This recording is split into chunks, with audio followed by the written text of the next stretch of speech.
So it's been about a week since I decided to subscribe to Tesla's new FSD subscription service on my 2019 Center Range Plus Model 3, and I have many thoughts. If you guys missed the video of me going through the buying process and to kind of see a little bit of the behind the scenes on how it works and how the update process works, you can check out the video linked up here. But in this video, now a week later, I have a lot of thoughts on the service. Is about $200 a month worth it for the capabilities that you currently get? Is it a good deal? Is it a bad deal? Will I be canceling or will I be keeping it? I'm going to answer all those questions plus a whole lot more information, including some new information that we just got over the last couple of days that I think we need to talk about. So here's everything you need to know about the full self-driving subscription service and whether or not it's worth it for you. So before I jump into my experience with this service, let me first kind of answer some questions I saw pop up a lot in my previous video on the FSD subscription, since we've sort of learned a lot since that video went live. First things first, let's talk eligibility. Tesla says you have to have hardware version 3 in your car in order to subscribe to this full self-driving package. That means in your S, X, 3Y, you have to have hardware version 3. If you have hardware version 3, then it's just a matter of jumping into the app, checking a box, and basically paying the money to unlock it on your car. You're good to go. If you don't have hardware version 3, then things get a little complicated because you basically have two options. You either do nothing and enjoy the autopilot package you have, or if you do want to actually subscribe to the service and take advantage of full self-driving, you're going to have to pay $1,500 to upgrade your older computer to hardware 3 in order to meet the requirements to use this service. It's a little bit of a tough pill to swallow, and that's kind of it. You have to pay the money out of your pocket. There are no credits, rebates. Tesla isn't giving you 6 months free of full self-driving. This is just in addition to that monthly cost, the cost of upgrading your computer to hardware version 3. Now, I had heard before of customers who spent the full $10,000 and bought full self-driving getting free upgrades to hardware 3 if they had an older computer and had purchased the full package. But of course, that is kind of different circumstances. And Tesla says that if you do have an older computer and you want to use this new service, you are going to have to pay that money in order to upgrade from hardware 2.5 or 2 to 3. Definitely a bit of a bummer. Next up, let's talk pricing, because the $199 price does not apply to everybody, technically. So if you have just basic autopilot on your Tesla, like I and many others do, then the price to go from basic autopilot to full self-driving is $199 per month plus tax, which again, in my case, is about $215-ish per month. If you have enhanced autopilot, it's sort of a mid-tier autopilot package that Tesla used to offer in the US, but they no longer do, but they do offer in select territories and countries overseas. Then the price for that is $99 a month, which is a much better deal and is honestly not bad at all. That is because you already kind of have the middle tier full self-driving. You're basically going from step 2 to 3, not like from step 1 to 3 with basic autopilot and full self-driving. It's not as big of a leap. And Tesla already got some money from you for the enhanced autopilot package, so they're giving you a bit of a break when it comes to that monthly price tag. So if you have EAP, it's $99 a month. If you don't, it is $199. And again, enhanced autopilot is only available in select countries around the world. It is not currently in the US, so if you have it, great. If you don't, no real way to get it. You're going to have to pay the $199 a month. And last but not least, a common question I saw pop up a lot is the cancellation policy. So how it works is, yes, you can cancel, and basically as you cancel, you get to use full self-driving for the remainder of those 30 days, and then it does not renew. And then yes, you should be able to resubscribe whenever you want to, so you can really do this on a strictly month-to-month basis. But no, there is no refund policy. Tesla usually has a refund policy. If you buy within the app, you get 48 hours to get a refund, request a refund at least, if you are not happy with the package. But that does not apply to subscriptions. Tesla makes that very clear. So if you subscribe to full self-driving, you are on the hook for those 30 days. And afterwards, as it expires, you are good to go and you're not going to be charged if you cancel. But if you do not cancel, then you're going to be obviously auto-renewed for the $199 price tag. Okay, so now that we've got those finer details out of the way, let's talk about my experience and kind of if it's really worth it to subscribe to this package, especially given the price. So first things first, credit where credit is due. This is a really awesome capability, and I'm so happy that Tesla decided to finally do this. Full self-driving is an awesome suite of capabilities. It's a really cool package, but it is cost prohibitive to many people. Even those who are buying a Tesla, an extra $10,000 for FSD is just not within the budget. So I always always thought a subscription service made sense. There were rumors of this for a while, and I'm very happy to see Tesla finally offer it. I also think it's really cool that it is so easy to do this. You don't have to call a number. You don't even have to go on the website. You don't have to drive to a service center. You can just go into the app, hit subscribe, and as long as you meet the eligibility requirements, you can be done in like 20 seconds. It is super easy to do. Like I showed off in the other video, I walked down to my car, I got a little pop-up that said, hey, you now have full self-driving, and it was really as easy as that. It was super cool to see, and it is incredibly easy to do and really easy to get started. And I will say right off the bat, I was really excited to experience the full self-driving suite for the first time. I had only ever used basic autopilot on my Standard Range Plus for the last 2 years or so. I had seen FSD, I had seen the videos, but I had never gotten to experience it for myself. And being able to use things like navigate on autopilot and auto lane change and use Summon for the first time, those were all really cool experiences and ones that I'm very happy I got to have. To make it clear again, you are just getting the basic full self-driving package here. You're not getting access to the beta. You're not getting any special accessibilities or anything like that. You're just getting the basic full self-driving package. So that includes auto lane change, navigate on autopilot, auto park, summon, smart summon, and I think that's a traffic light and stop sign detection, and then city street driving coming soon. I'll come back to that in a minute, but that is all you're getting. You're not getting any more or any less. You're getting the basic full self-driving suite, which is not a bad thing, especially if you've never been able to experience it before. And I will say for the first couple of days, all of this stuff was just really cool. I had a lot of fun just kind of experimenting with the different settings and the different functions and just kind of trying, like navigate on autopilot for the first time. It was honestly some really cool stuff. And I definitely felt like I got the full Tesla experience. I always felt like I was missing out a little bit, but not having full self-driving because I wasn't really putting all of that hardware to work. But it was incredible to see the car change lanes by itself, to stop at a stop sign and stoplight automatically, to chime on green light, just little stuff like that. To see all of the hardware really work together was very cool, and was in a sense cool to kind of know that I was getting the full Tesla experience. Seeing all that stuff work together was really cool, and just knowing that I kind of had the capability of doing this and just was sort of software locked out before was something I always knew, but then kind of actually seeing it in practice and in reality was definitely a little weird and a little jarring to see. But it was very cool for the first couple of days to use all of those cool full self-driving features. But after those first couple days, and as the novelty sort of wore off, it became clear that although it was really cool, it wasn't super useful, at least not for me. I really want to do my best to keep my thoughts on full self-driving sort of limited because this is not new. I really kind of want to keep this as the framework of the subscription service because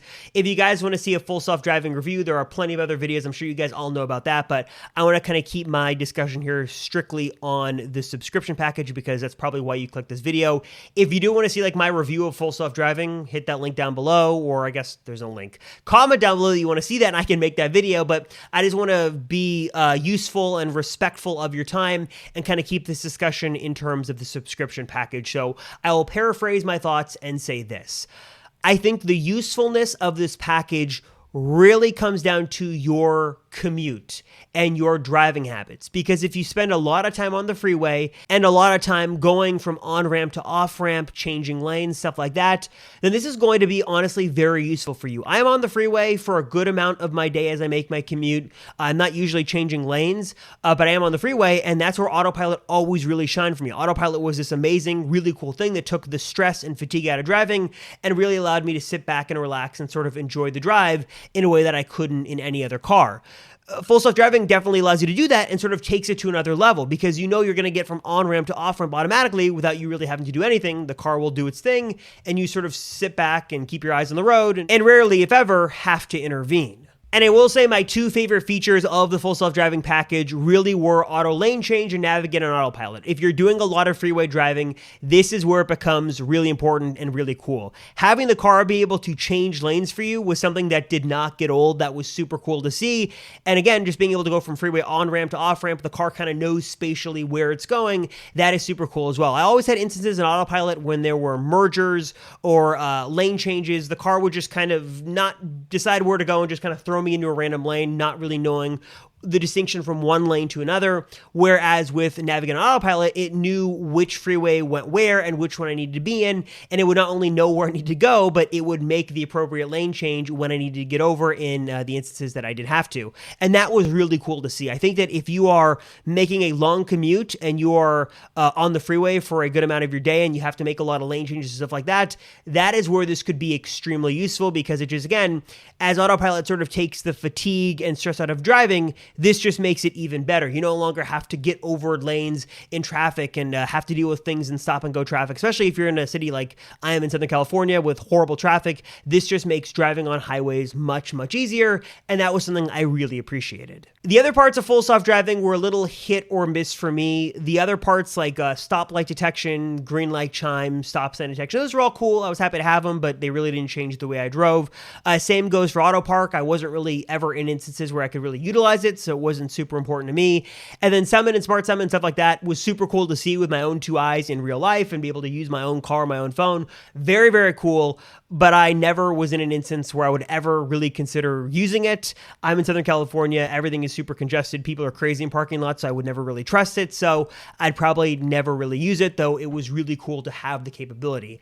And that's kind of the theme of my experience with this service. It is awesome to have the capability. I feel like I'm getting the full Tesla experience, but I could definitely see myself living without it. It was just hard to put pen to paper and really come up with reasons, pros and cons, on why it was worth it to keep it over why it was just worth not to keep it and let it expire. And let me just make it very clear before I go any further that I think this whole story changes as soon as city street driving is here. As soon as full self-driving that we have right now looks like the version 9 beta, that is where things are going to get very, very interesting. Because once this thing is really unleashed on the roads, not in a scary way, but in a good way, once the full power of this is unlocked on city streets, that is where it gets super, super interesting, very compelling, and a lot more useful. That is where I see full self-driving really becoming very useful.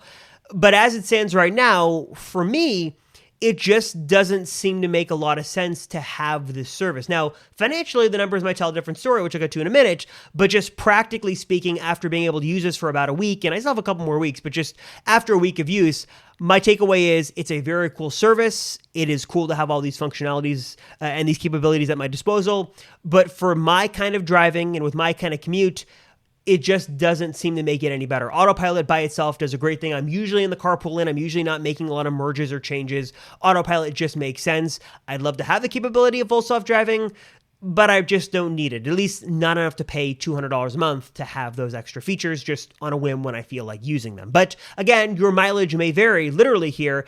And if you do a lot of stressful driving on the highway, that's where I think it could become much, much more useful and probably worth it. Now, when it comes to the issue of pricing, this is a very tricky one because I'm sure I'm going to offend anybody one way or the other. I've seen so many comments about this, and I know that there are many different opinions on this. So let me just kind of say my thoughts. The $200 a month price tag is expensive. There is no getting around that. $200 a month is not cheap by any means. $99 would have been a much easier sell. But with that being said, I think I and many others would be willing and are willing to pay a premium to use this service because of the no strings attached nature, that you can use it on a purely month-to-month basis. Use it this month, cancel it next month, pick it up again in 3 months, use it for 2 months, cancel. Having the ability to sort of use it month to month is where the beauty of this comes in. And I think that's where the $200 price tag doesn't offend me that much because I sort of know what I'm getting myself into. I'm not committing to anything. I'm not locking myself in anything. I'm paying for 1 month and not having to pay for it the month I don't need it. And that is where I think it makes much more sense to me. There's also a very logical question here that I want to attempt to answer that I probably can't because that would turn into a whole nother video on who is what for. How should you know if you should buy full self-driving for the full price or should you do the subscription? Who should do what? And I will try to simplify this as basic as I can. I think for 99% of people, I actually think the full self-driving subscription service just makes sense. The flexibility of it, being able to not have to pay for it when you don't want to have those month-to-month options, that is a great thing. That might cost you a little bit of a premium, but might make a lot more sense if you're doing a lease or you might not use the capabilities all that much. If you are not dead set on full self-driving in its current form, but you just kind of want to play around with it and use it and just kind of experiment with it and have fun, then the subscription service does make sense. If you are someone who is planning to keep their car over 3 years, if you are willing to make that upfront investment into Tesla, and you want to have the very most that Tesla has to offer, knowing full well you might not be able to get all those features on your car, then the full self-driving package, as it stands as a standalone price, does make sense. There are concerns. I've heard rumors that the subscription service, it could go up in price. Things could change. Some features could be locked to just owners who bought the full thing. There are many different variables here, and many people view full self-driving as an investment, and they're hoping to sort of recoup those costs maybe when they sell their car or upgrade or things like that. There are obviously many complicating factors to this on whether or not you get the full money back if you were to sell your car, the issue with full self-driving not be tied to an account, but just being tied to the physical car. There are many variables here at play, but I will say that unless you are certain you are going to use that capability every single month and you are buying your car and intending to keep it for over 4 years or 3.5 years or whatever the math comes out to, if you're not in that category and you're just kind of on the fence, I would probably just go ahead and subscribe to the service and take it on a month-to-month basis and see how you're feeling each month, because chances are you might be very happy with autopilot and not need all those additional features, but you're going to have to make the determination for yourself. So I know I went off on a little bit of a tailspin there, and let me try to bring it back here a little closer to home and kind of give my final thoughts. I really love the full self-driving capabilities as they stand right now. Navigate on autopilot, auto lane change, two of my favorite things. I love it. I wish I could pay a la carte and just get those things for $99. That'd be really cool. But as cool as it is, and as nice as it is to have that functionality, for me right now, it's just not worth it. Again, I really think this comes down to your commute, I think, first and foremost. Okay, maybe a couple of things. Disposable income is nice. If you have an extra $200 and you just kind of want to have these features, then by all means, go for it, have fun, enjoy it. But I think really practically speaking, if you are on a very dense commute with a lot of stop and go traffic and lane changes, this could be very useful. The stoplight detection and stuff like that is useful, but it's not super practical in terms of driving. Doesn't really help you with anything. Auto park is nice, but again, smart something again is cool, but how practical is it? I think it really comes down to highway driving and how much you value navigating on autopilot and auto lane change. If you value those things, then I think it makes sense and you should take advantage of it. If you don't need those things and you're happy with basic autopilot, then you probably don't need to spend the money and you'll probably be happy. But I do think it's worth just trying for a month. If you can spare the $200, I think it is just fun to try for a month or two and just see how it is. And I think that's really the beauty of this whole thing, is having that flexibility, I think, is not priceless, but it is super nice. And I think that that is worth the extra cost. The bit of a premium price tag to have that flexibility is very, very nice. And I'm very happy to see Tesla finally do it. Will I be keeping full self-driving on my car? No, I will not. It just does not provide enough value for me.